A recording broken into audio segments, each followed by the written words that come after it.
নমস্কার বন্ধুরা, আমি নিতাই মণ্ডল। আপনারা দেখছেন চাষবাস নিতাই মণ্ডল। এতদিন ধরে যেসব চাষবাসগুলো ভিডিও আমরা দেখিয়ে আসলাম, যে ধানের ভিডিও, রোয়ার ভিডিও, এবার পুরো আমাদের রেজাল্ট আউটের সময় ধান কাটা হচ্ছে, সেইটা বন্ধুদের কাছে একটু দেখাবো বলে এসছি।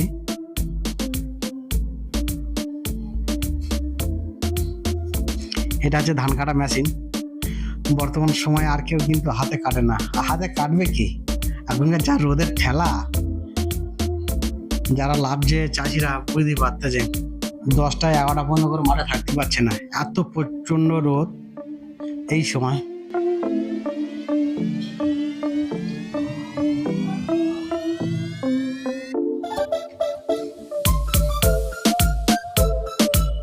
ধান কাটা মেশিন তো নয়, যেন কামান যুদ্ধ করতে আছে জমিতে।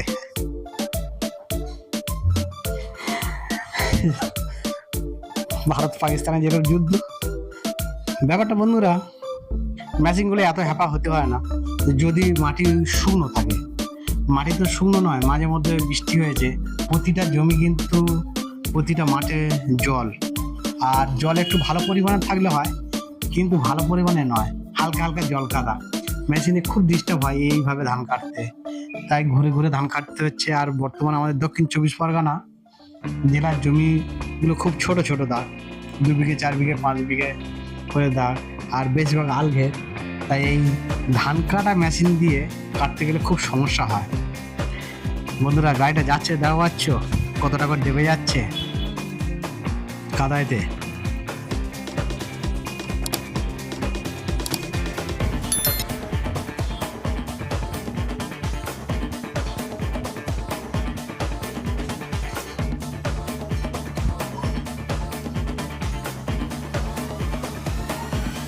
আজকে 24 তারিখ বন্ধুরা, 24শে এপ্রিল 2026।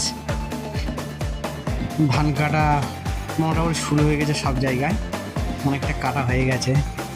আগে তো এই হাতে কাটতে হতো, শুধু হাতে কাটলে তো হবে না, হাতে কাটতে হতো, বিচুলি বাঁধতে হতো, আবার খামারে নিয়ে গিয়ে সেগুলো আবার ঝাড়াই করতে হতো।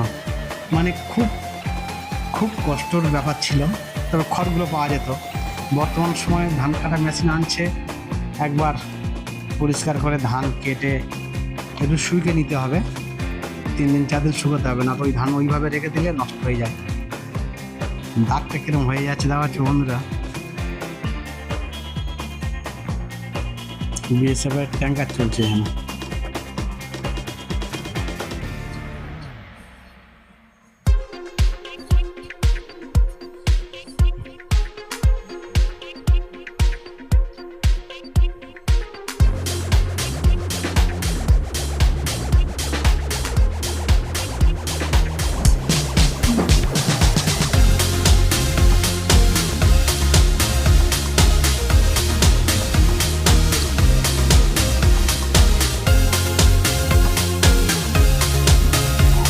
মেশিনটা আসছে, অনেক দূর থেকে মেশিনটা আসছে। এখন বর্তমান যার সময় কাদা, তো কাদার মধ্যে আমাদের যে ধান বোয়ার যে গাড়িটা, সেটা কিন্তু লাভতে পারে না।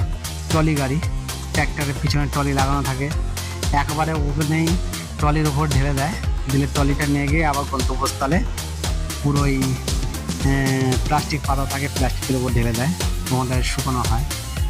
মেশিনটা আসছে অনেক দূর থেকে, দেখা যাচ্ছে বন্ধু, দেখা যাচ্ছ মেশিনে কিন্তু লোড করা আছে ধান। একবারে তোমার 10 বস্তা 12 বস্তা করে ধান কেটে পরিষ্কার করে নিয়ে চলে আসবে এই মেশিন।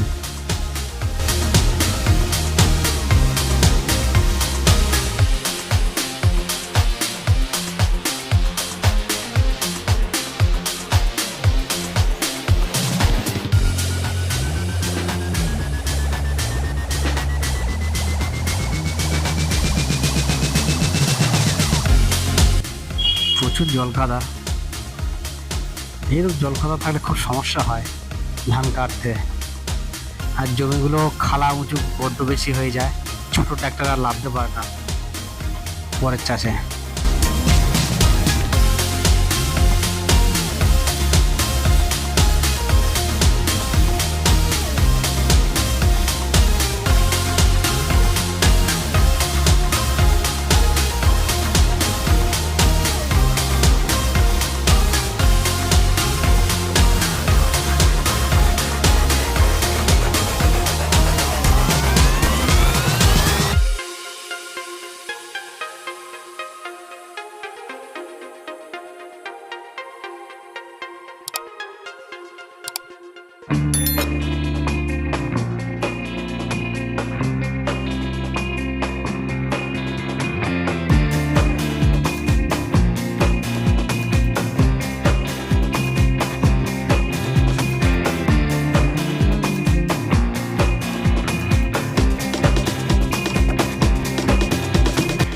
সোনালী ফসল বন্ধুরা, যে মাঠ ভরা ধান দেখা যাচ্ছে, সেই ধান কেটে গাড়ি আনলো, ট্রলির উপর ঢালবে।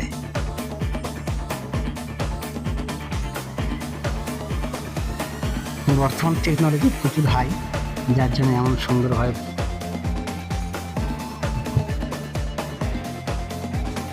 বন্ধুরা ধান কিন্তু পড়ছে ট্রলির উপর, সুন্দর ঝরে ঝরে পড়ছে।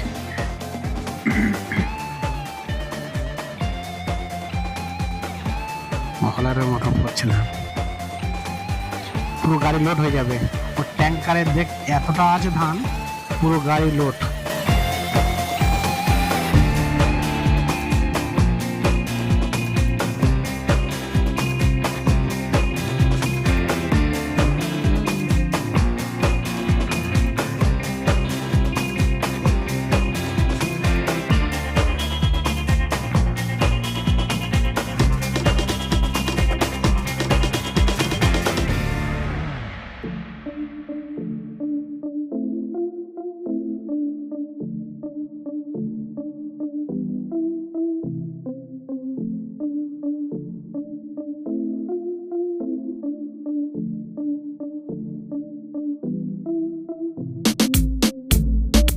দেখো পাচ্ছ বন্ধুরা, ধানের রাস হয়ে যাচ্ছে, পাহাড় মতন হয়ে যাচ্ছে।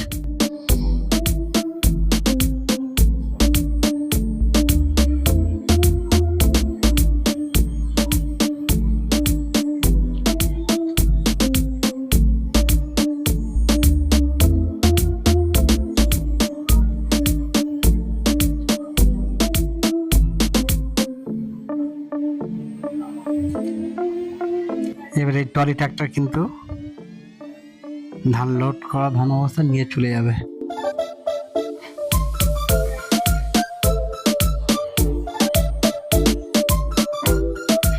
ধান নিয়ে চলে যাচ্ছে বন্ধুরা, দেখো পাচ্ছ। সারা সিজন এই 4 মাস 4.5 মাস ধরে চাষবাস করে তার ফলাফল ওই গাড়ির উপর যাচ্ছে সব।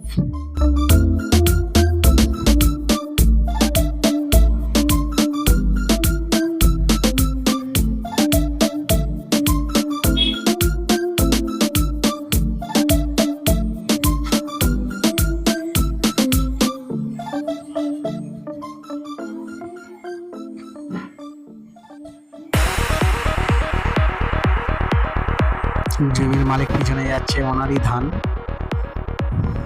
ঢালা হবে।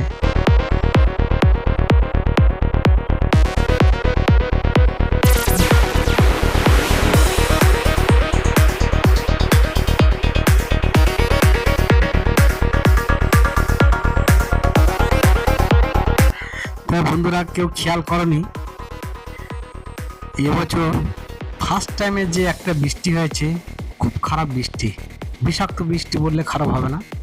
সেই বৃষ্টিতে প্রচুর পরিমাণে চাষের ক্ষতি হয়েছে। ধানের যে পতাকা পাতা থাকে সেটা লাল হয়ে গেছে, এবং ধান চিটে পরিমাণটা অনেকটা বেশি কেটেছে ওই একটাই বৃষ্টিতে। জানি না কোন কোন বন্ধু ফলো করেছে যে এটা হঠাৎ এই রোগটা আসলো কেন। ফার্স্ট টাইমের যে বৃষ্টিটা আছে সেই বৃষ্টির কারণে এই রোগটা এসছে, তাছাড়া অন্য কোনো ব্যাপার না। আর ফার্স্ট টাইমে যাদের ধান বার হচ্ছে তাদের ধানটা বেশি ক্ষতি হয়েছে। সেকেন্ড টাইমে থার্ড টাইমে যে যাদের ধান বার হয়েছে তাদের অতটা পরিমাণ ক্ষতি হয়নি, কিন্তু এটা অনেকে ধরতে পেরেছে, অনেকে ধরতে পারেনি। একদম সম্পূর্ণ ওই যে বিষাক্ত বৃষ্টির কারণে কিন্তু এই ক্ষতিপতিটা হয়েছে। তা নাহলে এবছর অন্যান্য বছরের চেয়ে ধানটা প্রচুর পরিমাণে হয়েছিল এবং ভালো হয়েছে, ইতিমধ্যে ভালো, কিন্তু ক্ষতিটা অনেকটা হয়ে গেছে। ধানের যে পতাকা পাতা থাকে সেই পতাকা পাতা ঝলসে পুড়ে এমনকি শীষও ছিটে কেটে গেছে। নিচে তেরপল পাতা হচ্ছে, পাতা আছে, ওইদিকে ধান ঢালা আছে, এই ধানটাও ঢালা হবে।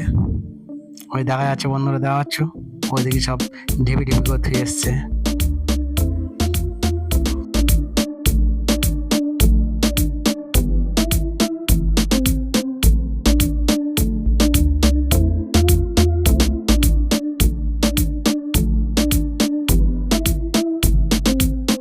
কোনো ঝামেলা নেই, একবার সুন্দরভাবে মাঠে থেকে কেটে একবারে ধানটা ঘুরিয়ে নিয়ে চলে আসলো।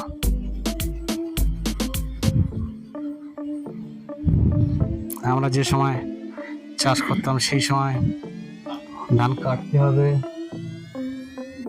ধান বাঁধতে হবে, ধান তুলতে হবে, আবার ফিরতে হবে, অনেক কাজ। তাহলে বন্ধুরা ভালো থাকবেন।